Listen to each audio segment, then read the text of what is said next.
The Philippines signs a status of visiting forces agreement with France, its first with a European partner.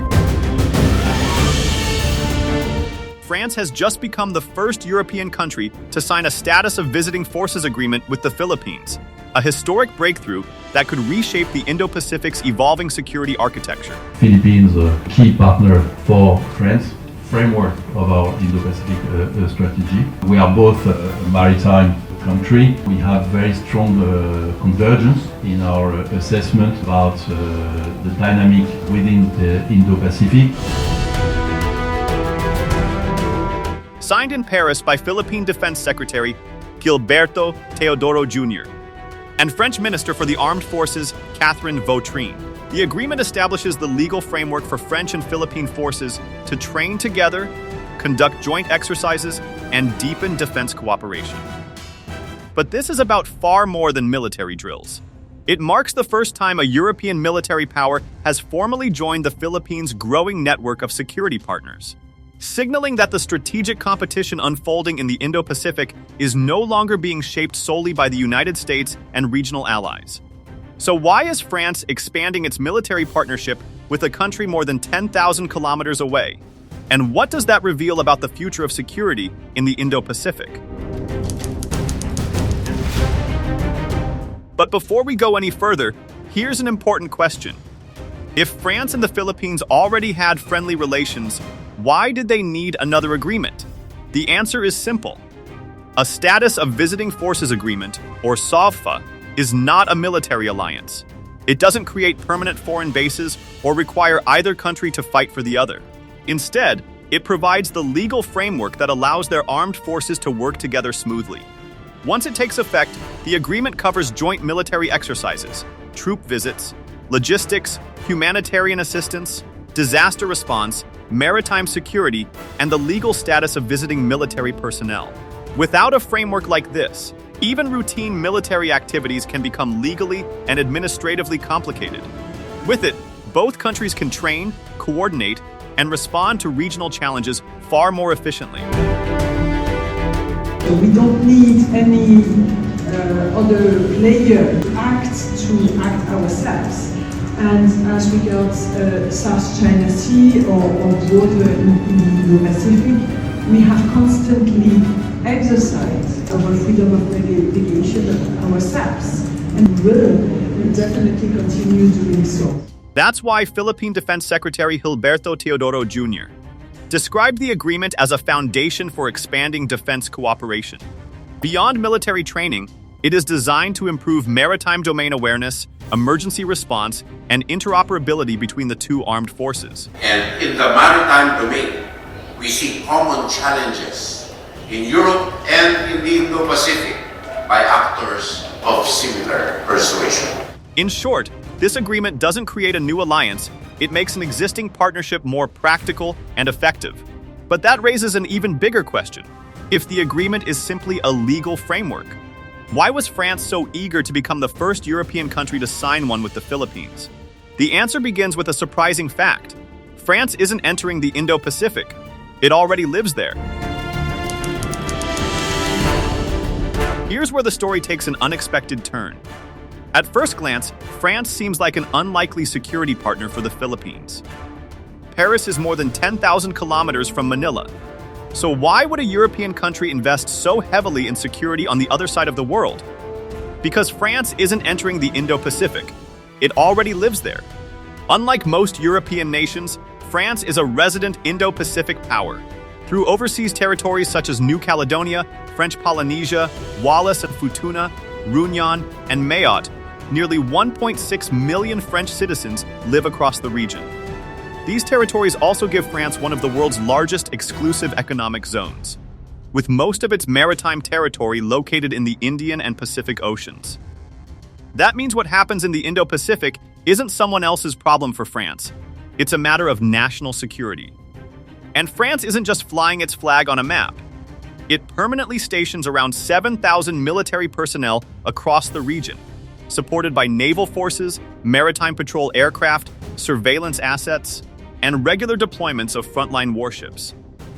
Earlier this year, the Charles de Gaulle Carrier Strike Group trained with the Philippine Navy and Air Force in the South China Sea before making a port call at Subic Bay. French warships also regularly participate in multinational exercises and freedom of navigation operations throughout the region. This explains why France has its own Indo-Pacific strategy. Protecting its territories, defending freedom of navigation, and strengthening partnerships with countries like the Philippines aren't optional. They're part of France's long-term national strategy. So when France signed its first visiting forces agreement with the Philippines, it wasn't announcing its arrival in the Indo-Pacific. It was reinforcing a region where it already has people, territory, and strategic interests. But that raises another question. If France has been an Indo-Pacific power for decades, why did this agreement happen now? The answer lies in a much bigger shift. One driven not just by France, but by the Philippines' own strategy to build a broader network of security partners. But France's strategy is only half the story. The other half begins in Manila. Over the past few years, the Philippines has quietly transformed the way it thinks about national defense. For decades, its security depended largely on one treaty ally, the United States. Today, that strategy is changing. Instead of relying on a single partner, Manila is building a broader network of security relationships designed to strengthen deterrence, improve interoperability, and make its defenses more resilient. This shift didn't happen overnight. As tensions in the West Philippine Sea continued to rise, the Philippines steadily expanded its circle of defense partners. The United States remained its cornerstone ally, followed by Australia's Visiting Forces Agreement in 2007. Then came Japan in 2024, New Zealand and Canada in 2025, and now France in 2026. The first European country to sign a Visiting Forces Agreement with Manila. Nilagdaanan ng Pilipinas at France ang status of Visiting Forces Agreement o SOVFA sa bilateral meeting ni na Defense Secretary Gilberto Teodoro Jr. at French Minister of the Armed Forces Catherine Vautrin sa Paris. Negotiations with the United Kingdom are also underway. Taken together, these aren't isolated agreements. They're part of a much bigger strategy. Defense planners often describe it as security diversification, building multiple partnerships instead of relying too heavily on any single country. Every new agreement creates more opportunities for joint exercises, military training, intelligence sharing, humanitarian assistance, disaster response, and maritime cooperation. The result is a more capable and more interoperable armed forces of the Philippines. France fits naturally into that strategy. It doesn't replace the Philippines' alliance with the United States, nor does it create a new military bloc. Instead, it adds another trusted partner to an expanding network that now stretches across North America, Europe, and the Indo-Pacific. And that sends a clear message. The Philippines isn't replacing old allies. It's making sure it never has to rely on just one. But as Manila expands its network of security partners, another question becomes impossible to ignore. How will China respond to another military partner, especially one from Europe, entering the picture? By now, one thing should be clear. The France-Philippines agreement didn't create this partnership, it formalized it. Long before the document was signed in Paris, France had already been steadily expanding its military presence across the Indo-Pacific and working more closely with the Philippines. One of the clearest examples came earlier this year, when the Charles de Gaulle Carrier Strike Group, France's most powerful naval formation, deployed to the region. The nuclear-powered aircraft carrier conducted joint exercises with the Philippine Navy and Air Force in the South China Sea before making a port call at Subic Bay. It was a powerful reminder that France was no longer an occasional visitor, it was becoming an active security partner. And the carrier deployment wasn't an isolated event. Over the past several years, French warships have participated in major multinational exercises, conducted maritime patrols, expanded humanitarian and disaster response cooperation, and increased professional exchanges with the armed forces of the Philippines. France has also joined larger regional exercises such as Balikatan, training alongside the United States, Australia, Japan, New Zealand, Canada, and the Philippines. Each deployment, exercise, and port visit followed the same direction. More cooperation, more interoperability, more presence. The Status of Visiting Forces Agreement simply provides the legal framework to make those activities more regular and more ambitious in the years ahead. But that also raises an important question. If France's military presence in the Indo-Pacific is becoming increasingly visible, how will China interpret the arrival of another capable security partner in one of its most strategically sensitive regions? As the Philippines expands its network of defense partnerships, one question naturally follows. How is China likely to view all of this? While Beijing has not issued a formal response to the France-Philippines Status of Visiting Forces Agreement, its broader position has remained consistent. Chinese officials have repeatedly criticized the growing involvement of external military powers in the South China Sea, arguing that it increases strategic competition and complicates regional stability. From Beijing's perspective, the issue isn't France alone. It's the bigger picture.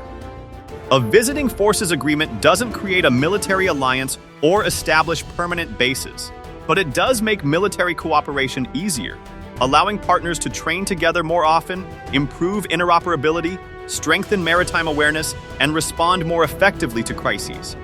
On its own, one agreement changes very little, but together, they tell a different story. The Philippines has steadily expanded defense cooperation with the United States, Australia, Japan, New Zealand, Canada, and now France. Rather than relying on a single ally, Manila is building a broader network of security partners, one designed to improve resilience and deter coercion. This comes as tensions in the South China Sea remain high. Coast Guard confrontations, dangerous maritime maneuvers, electronic interference, and increasingly sophisticated surveillance activities have become recurring features of the region. While analysts consider the risk of a full-scale conflict to be low, they also warn that a more crowded operating environment increases the chances of miscalculation. Viewed in that context, the France-Philippines agreement is more than a bilateral deal. It's another sign that the Indo-Pacific security landscape is becoming increasingly interconnected and increasingly multipolar. And that raises the biggest question of all. If this trend continues, what will the Indo-Pacific's balance of power look like a decade from now? We aim to deepen our cooperation with regional partners with whom we share common values such as upholding international law and ensuring freedom of navigation in shared maritime spaces. The France-Philippines agreement isn't just about two countries. It's part of a much bigger shift. For years, Europe's relationship with Asia was driven mainly by trade, investment, and diplomacy. Security was largely left to regional countries and the United States. Today, that is beginning to change. As competition in the Indo-Pacific grows, more European nations are increasing their security engagement, not because they want to project power halfway around the world, but because stability in these waters is closely tied to their own economic and strategic interests. France has led that effort, supported by its territories, citizens, and military presence across the Indo-Pacific. But it isn't acting alone. The United Kingdom, Germany, Italy, and the Netherlands have all expanded naval deployments, joined regional exercises, and strengthened defense cooperation with Indo-Pacific partners. Together, they reflect a broader European commitment to freedom of navigation, international law, and a stable maritime order. That commitment is also reflected in official strategies adopted by both France and the European Union, which identify the Indo-Pacific as a region of growing strategic importance.